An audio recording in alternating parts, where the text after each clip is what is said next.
எப்பயுமே செய்கிற மாதிரி இல்லாமல் இட்லி பொடியை கொஞ்சம் ஹெல்த்தியாக எப்படி பண்ணுறதுன்னு பார்க்கலாமா? எள்ளு, கருவேப்பிலை, வேர்க்கடலை எல்லாத்தையும் சேர்த்து செய்கிற இந்த இட்லி மிளகாய் பொடியை நம்ம இட்லி, தோசைக்கு மட்டும் இல்லாமல் சாதத்துக்கு கூட யூஸ் பண்ணலாம். பொரியல்லையும் தூவலாம். உருளைக்கிழங்கு, ஸ்வீட் பொட்டேட்டோ, வாழைக்காய் இது எல்லாத்துலேயுமே சூப்பராக இருக்கும். இதுக்கு 1.25 கப் அளவுக்கு உளுத்தம்பருப்பு எடுத்திருக்கேன். 1/4 கப் அளவுக்கு கடலைப்பருப்பு. நல்லா பொன்னிறம் வர வரைக்கும் ஸ்லோ ஹீட்டில் அப்படியே வறுத்து எடுத்துக்கலாம். 1/2 கப் அளவுக்கு வேர்க்கடலை. நான் தோலோடு எடுத்துருக்கேன். நீங்கள் வறுத்த வேர்க்கடலை அப்படியே கூட எடுத்துக்கலாம்.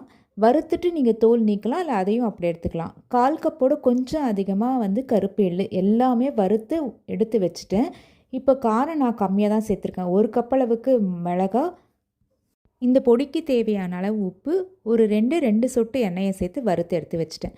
இப்போ நல்லா 2-3 கைப்பிடி அளவுக்கு நிழல்லையே வளர்த்துன கருவேப்பிலை ஒரு சூடு வர வரைக்கும் இந்த வாணலியில் போட்டு நம்ம வறுத்து எடுத்துக்கலாம். இப்போ நான் கேஸையும் ஆஃப் பண்ணிவிட்டு ஆறுனதுக்கப்புறமா ஒரு 95% அளவுக்கு அரைச்சா போதும்.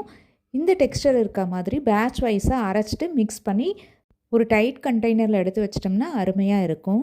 ட்ரை பண்ணி பார்த்துட்டு உங்களோட ஃபீட்பேக்கை ஷேர் பண்ணுங்கள். நாளைக்கு பார்க்கலாம்.